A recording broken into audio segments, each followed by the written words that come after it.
It is Saturday, but we are still working for Crusoe, Saturday, August 3rd, 2024, the first working for Crusoe of August. He is Sam Park in Los Angeles. I am John Ramey in Reno, Nevada. Twin killings of Hezbollah and Hamas leaders by Israeli Defense Forces rock the already tumultuous Middle East.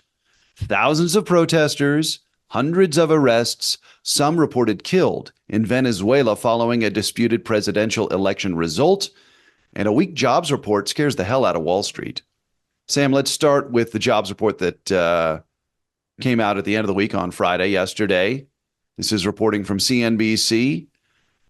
Just 114,000 non-farm jobs were added in July, below the downwardly revised 179,000 jobs in June and the 185,000 estimate for July. Unemployment bumped up to 4.3%. That's the highest unemployment figure since October of 2021. There's something called the Psalm rule about recessions. I assume that's not Doug Psalm. I didn't bother to look that up. No, it's not. Have you heard that kicked around, the Psalm rule, SAHM? Here and there, yeah. I mean, there's some sort of weird calculus problem that the federal officials use to determine whether or not we're in a recession. It's probably somehow related to the Psalm rule, but normally it involves 2 consecutive quarters of negative GDP. Which we've not had. Right. No, we haven't even had 1 quarter. And so, but the problem is that it's not just unemployment and it's not just, a weak jobs report. It's a whole bunch of economic indicators are turning downwards at the same time. Manufacturing data is falling. Consumer spending is leveling off and in some ways declining. For instance, McDonald's, just for an example, is cutting their prices, right? And so if people who regularly eat at McDonald's are suddenly, more price sensitive, that's just not a good indicator, right? If people at that sort of income level, the theory goes, are suddenly, really need to tighten their belts, then probably a lot of other people do. Because in any economic downturn, the people at the bottom of the economic pyramid are going to feel it first and hardest. And so now I'm not saying we're going to have a recession, but the economy is definitely cooling. And that's something that, for instance, just to take some random unrelated example, if I were, say, an incumbent vice president trying to become the president, that might concern me a little bit. Sure. There is, of course, a scintillating monetary policy angle to this. The AP reporting about the stock market tumbling on Friday, down 610 points. We don't really talk stocks, but they saw the jobs report. They connected the dots on all the other indicators. And then AP quoted Brian Jacobson, chief economist at Annex Wealth Management. And he says regarding the Federal Reserve, quote, "The Fed is seizing defeat from the jaws of victory. Economic momentum has slowed so much that a rate cut in September will be too little, too late. They'll have to do something bigger than the traditional cut of a 0.25 percentage point to, quote, avert a recession." Now, Brian Jacobson is not a soothsayer. He's just an economist. And he brings up... what was the name of the firm he worked for again? Annex Wealth Management. Okay. Yeah. So, but he does bring up a larger point, which is the Fed has been saying they're going to cut rates, but they've been holding off. And now they have, at last indication, I believe, wrestled inflation back down to the 2%. And is it too little too late now if they cut rates next time? Yeah, I think that's absurd. I mean, I thought you might. The guy's a wealth manager. Okay, fine, he's an economist, but he works for a wealth manager. That's who pays his salary. Okay. Right. I think the Fed will cut interest rates at their next meeting next month, which they did not do at their August meeting this week. But the idea that it's too little, too late, snatching defeat from the jaws of victory. It seemed a bit extreme. This is absurd. I'm sorry. Okay. It's good copy. That's why AP quoted him. Yeah, but the fact is, it's people who work for firms like his who are most desirous of a rate cut. And so they're trying to pile the pressure onto the Fed. Now, it's possible that that the Federal Reserve will cut interest rates by more than a quarter point in the next at their next meeting, that is in September. I saw Mohammed El-Arian on the PBS NewsHour the other night. He is, I think, chief economist for Allianz, right? Which is an investment firm, an insurance firm, and they're in the financial sector also. But El-Arian has been kicking around for a long time, and he's also a professor, and he said that he believed that the Federal Reserve would only cut interest rates by a quarter point in their next term, because if they went further than that, it might signal a panic on their part, right? And so they don't want to come off like they're suddenly all scared of, an economic downturn, right? They want to sort of maintain the appearance of everything being under control. And everybody be cool. Yeah, and Mohammed El-Arian is by no means an apologist for the Fed. He's been blisteringly critical of the Fed on many occasions. So I think he has some credibility on this issue. But I think that El-Arian and a number of other people would say that in general, the problem with the Federal Reserve is just that they've been too slow, right? They were too slow to react to inflation to begin with, and now they're too slow to react to the moderation of inflation. I would say, though, that although inflation is falling, it's not quite at target in the way that the Fed sort of analyzes these things. It's a 2 and change, right? Yeah, but they want 2 flat, right? And they want it to be sustained. And I think the other problem, perhaps, of a half point cut at their next meeting would be that it might cause inflation to tick back up, right? I mean, inflation was still ticking upwards very mildly at the beginning of this year. That wasn't all that long ago. And so the Fed will have to be very careful in their judgment and how they exercise it going forward. But now, people who tune into Working for Crusoe on a regular basis know how riveting our episodes are in which we talk about monetary policy. But even on that very high level, next month's Fed meeting is going to be the most closely watched of any that we've seen in the cycle, I think. And so folks are going to want to make sure to tune in for that. I'm on the edge of my seat, Sam. Aren't you, though? Yeah. Any other thoughts about the jobs report, the markets, or the Fed?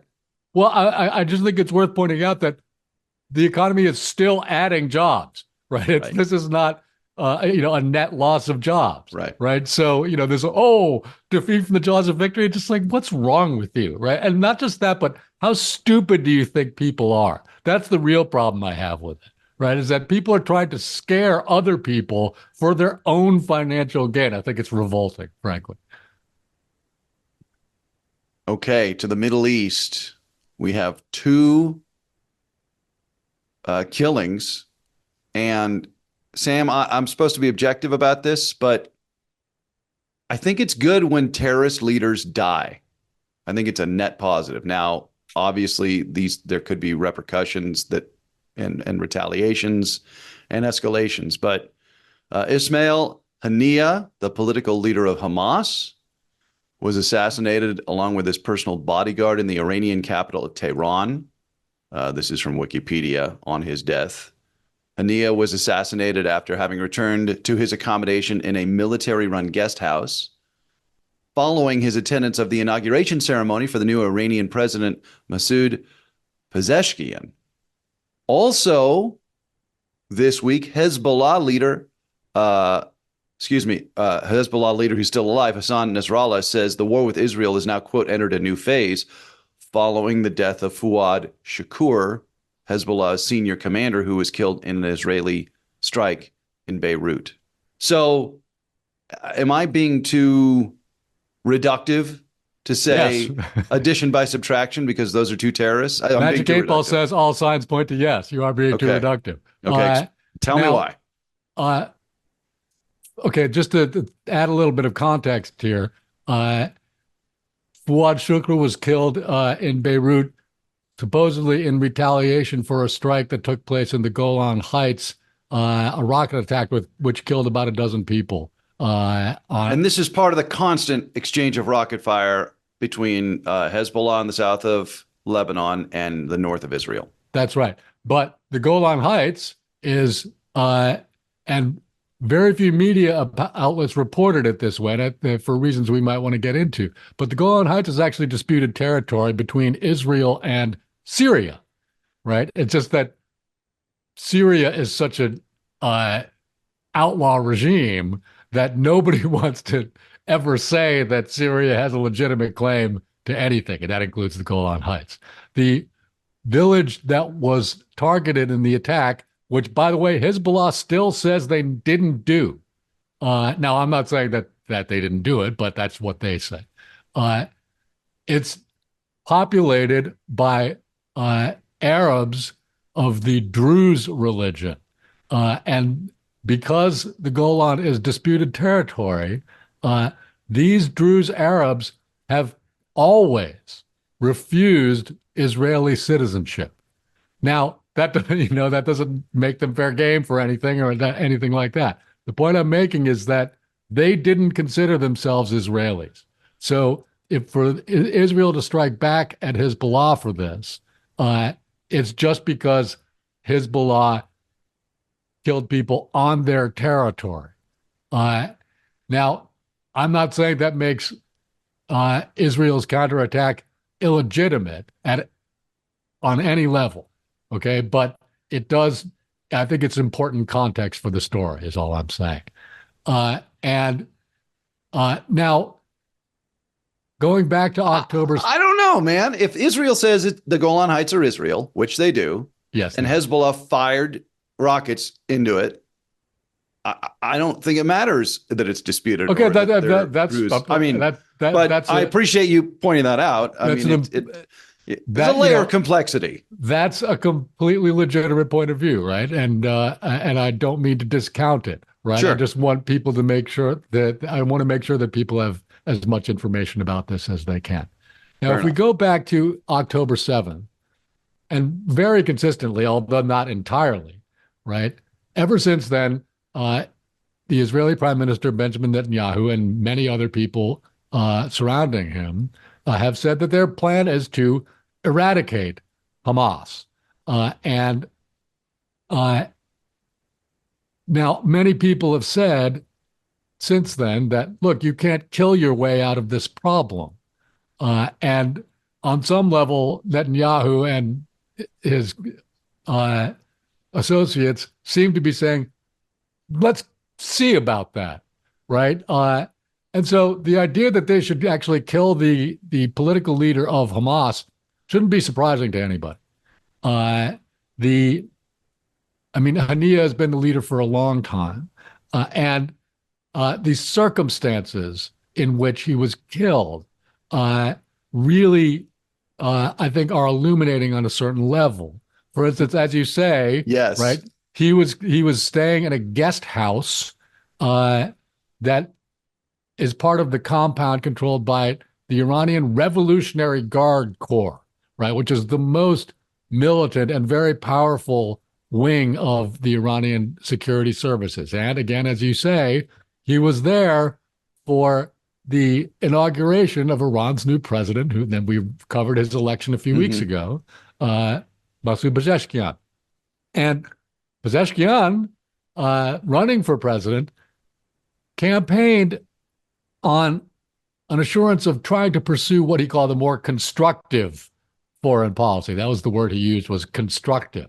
That is, he would try to seek accommodation with the West to whatever extent was possible. He made a point, at least after being elected, of saying that assistance for Hamas Hezbollah, the Houthis, people like this would not be discontinued on any level. So it's not like, he was waving an olive branch or something like this. Still, he was thought to be at least open to the idea of seeking some sort of accommodation in international affairs. This screws him over, right? Because he can't now. Yeah, you can't try a new approach. He's got to play defense. Let's just say it would be difficult, right? And Haniyeh was killed apparently from multiple sources say he was killed by a bomb that was placed in the room he was staying in this guest house run by the Iranian Revolutionary Guard Corps. And that's not been confirmed. There are other reports that say it was a rocket, like a shoulder or a projectile. But I have read that report. All right. What seemed to be the more reliable reports seemed to indicate that it was a bomb. Right. Yeah. But either way, even if it was, a rocket projectile. launcher, right. The point is that this is just another embarrassment. Let's, be frank about this. It's an embarrassment for the Iranian regime. And this has happened over and over again during this conflict, right? They launched hundreds of rockets and missiles. 300. Yeah, right. And none of them hit anything, right? Almost, right? They can't keep their helicopters running. It's just on and on. And at some point, weirdly, it kind of undercuts Benjamin Netanyahu's narrative, right? Because Netanyahu would have everyone believe that Iran is the equivalent of Nazi Germany. Right, big and scary. But they're not. Okay, no, look, I'm not saying that Iran is fine. Okay, they're a terrible regime, and they mean lots of people harm. Okay, they mean the United States harm. Okay, they're not. These are not nice people. These are not our friends. Okay, but they're not this existential threat to the world. And I think it's important to keep that in mind. And so, and if Iran chooses to retaliate, the question is, how will they do so? And in this case, the method of Haniyeh's assassination makes a difference. For instance, the initial report said that it was an airstrike, right? But if it was a bomb, then that's a different order of magnitude, right? If, for instance, you want to have sort of a like for like response, right? If you're victimized by an airstrike, you want to strike back with some air power or something on the same level. But a bomb placed by a spy inside of a room, that's a different kind of thing. But the question is, if Iran chooses to respond, will their response be any more effective than anything else they've been doing so far? Hopefully not. But I think we can at least, that hope is not unjustified. Now, one other thing I want to get into about this is that it turns out that last month, Israeli military operation inside of Gaza killed a fellow named Mohammed Daif, who is one of the military commanders of Hamas in Gaza. It just took a while to clear all the rubble and identify his body. So this is actually 3 militant commanders of very high level who've been killed in the past month. And at the same time, Israel's military operations inside of Gaza have been slowly but discernibly ramping up. And very cynical people, which I'm certainly not one of those, might say that this ramp up in activity took place since the disastrous debate performance of United States President Joe Biden. In other words, once Biden was demonstrated to be perhaps losing some of his faculties, the Israelis took that as an excuse to ramp up their activity. Now, I'm not saying that's what happened, right? It's very possible that they would have done this anyway, but that public perception, should it take hold, I think would be difficult to dislodge. And that's why a seemingly unrelated story of this week really can be brought to bear here, which was the very complicated and large-scale release of captives from Russia, which I'm sure you can fill us in on in greater detail, John. Well, something like 24 people Yes. were exchanged between the United States and Russia. And some of those folks were not terribly prominent, but the most prominent was the Wall Street Journal reporter who had been held there. These dozens of people were exchanged between the United States and Russia and a number of other countries, by the way, most prominently Germany, who freed a fellow named Vadim Kosikov, who was an out-and-out hitman. Yeah, he's an assassin. That's right. He gunned down a former Chechen rebel leader who'd been living in Berlin in broad daylight on a playground, and was serving a life sentence in Germany. And the Germans apparently did not want to give them up. But reporting says that Olaf Scholz, the Chancellor of Germany, agreed to this as almost a personal favor to Joe Biden. And Biden, in fact, apparently finalized this whole deal about an hour or two before he announced that he would not seek a second term as president.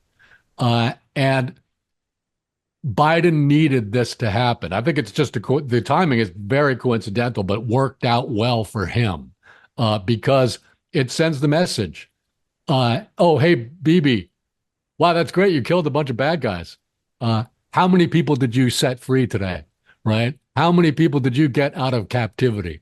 Not just today, but last week, last month, 2 months, you know, how far back do you want to go? The message is that if you negotiate, you can get people set free. You can help them. And okay, you know, I'm not saying you shouldn't kill bad guys, but what is it exactly that you're trying to achieve here? And again, so Sam, can we say that these two assassinations, again, high-level Hezbollah guy, the political leader of Hamas, is this actively hurting any Israeli attempt to negotiate to get hostages back after October 7th?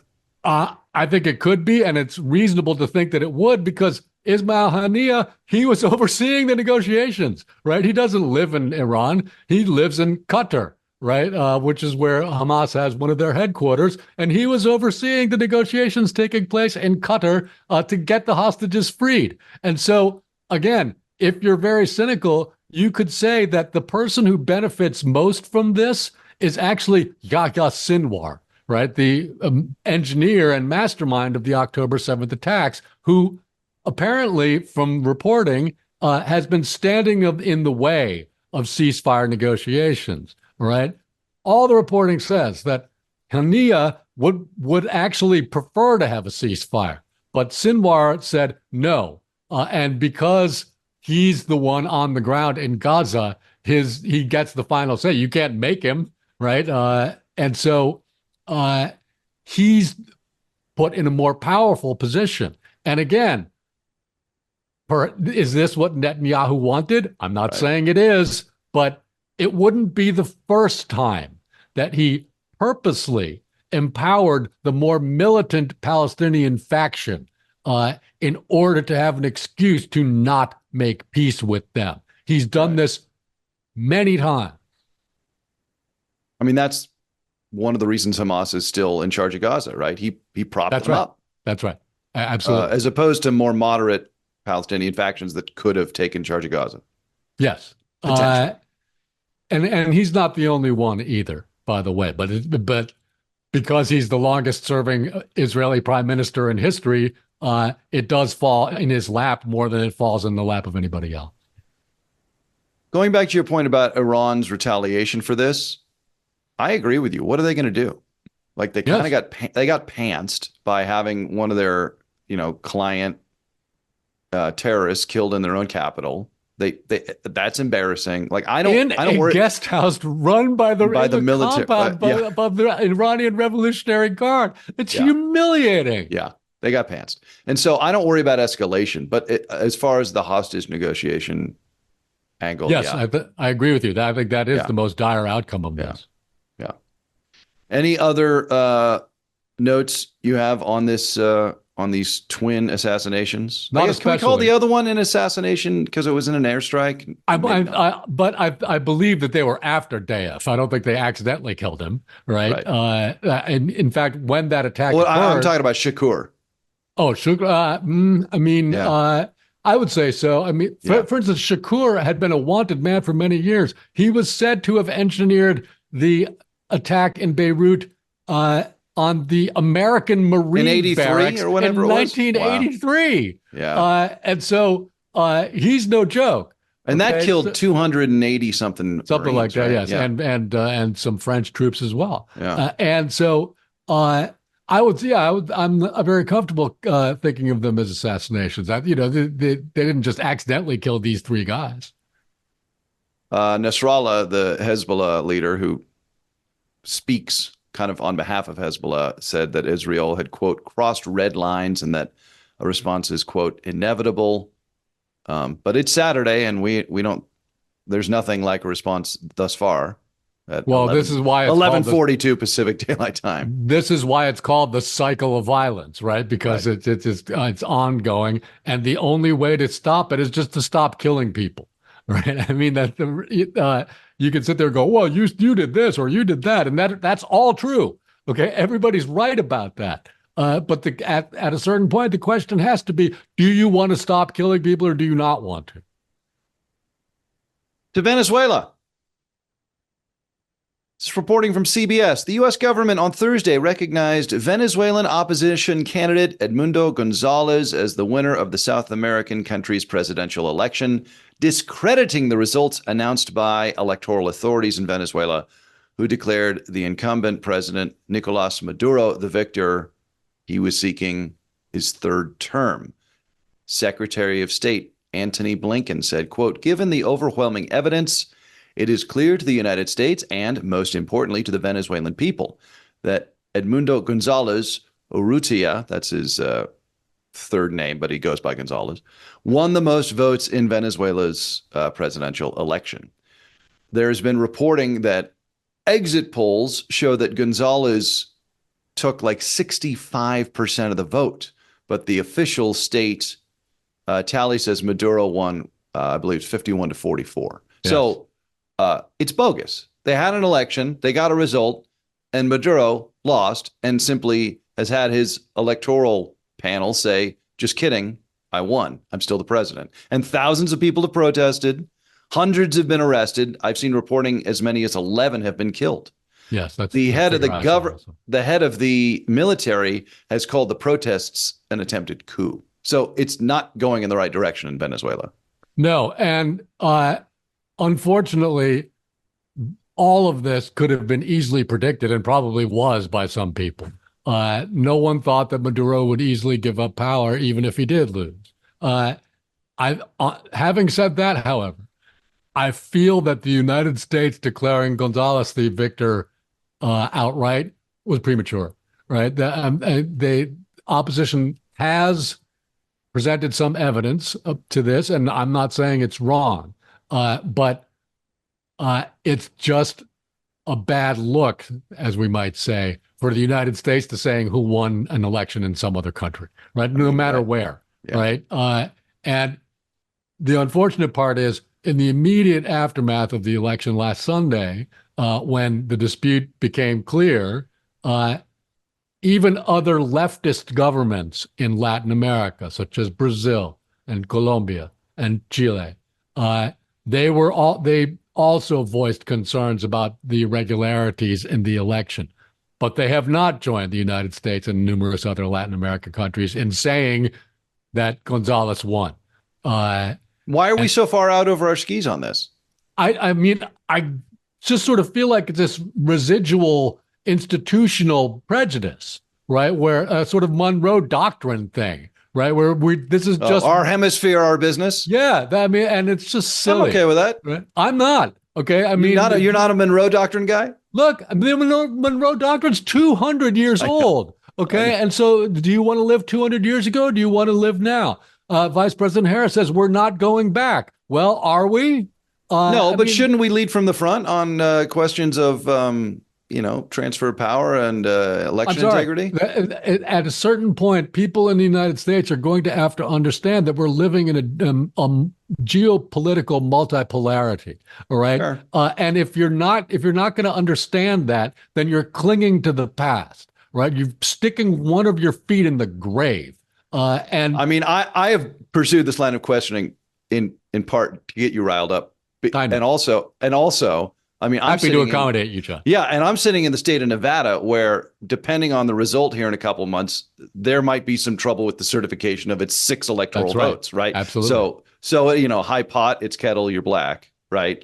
This, So I do understand your point, right? And I'm thinking maybe that the United States wants to project this kind of protect the sacred nature of the will of the people, almost kind of wish casting for our own election in November. I guess that might be irresponsible. Well, the other thing is, just from a pragmatic point of view, right?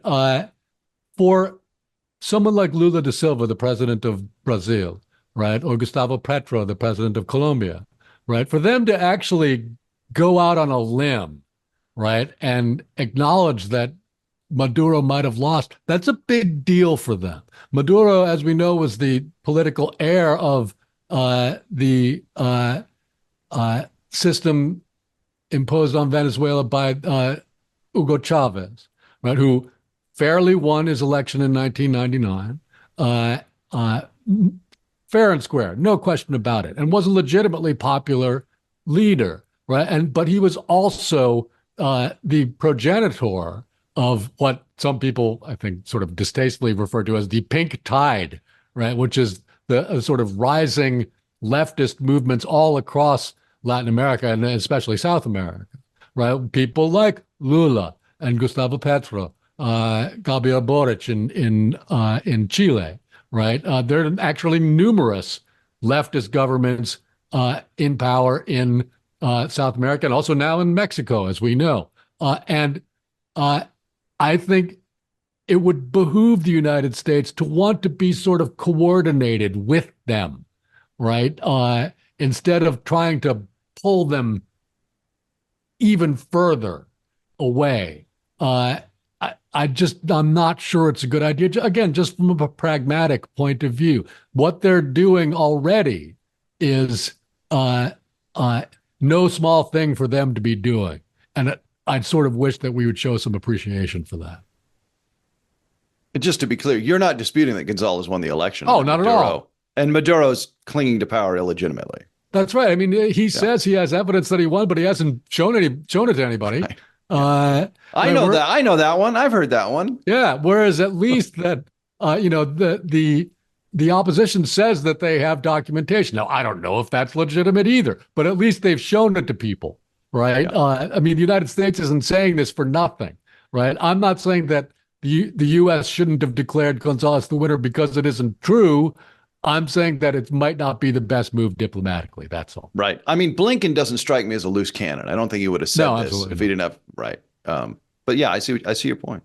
But he works for a very old school president. Right. I think that, as much as I have to salute Joe Biden for his skill in negotiating the release of captives from Russia, I don't always see eye to eye with him on foreign policy. I think he is a bit more old school than perhaps he ought to be.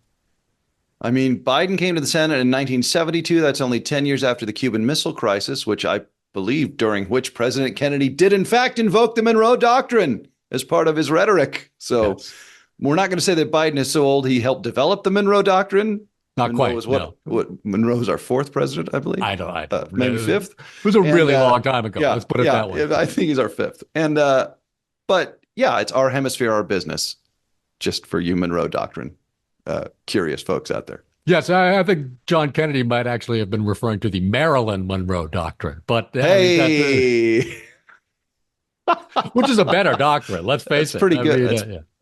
That's pretty good, Sam. I just made that up right now. Yeah.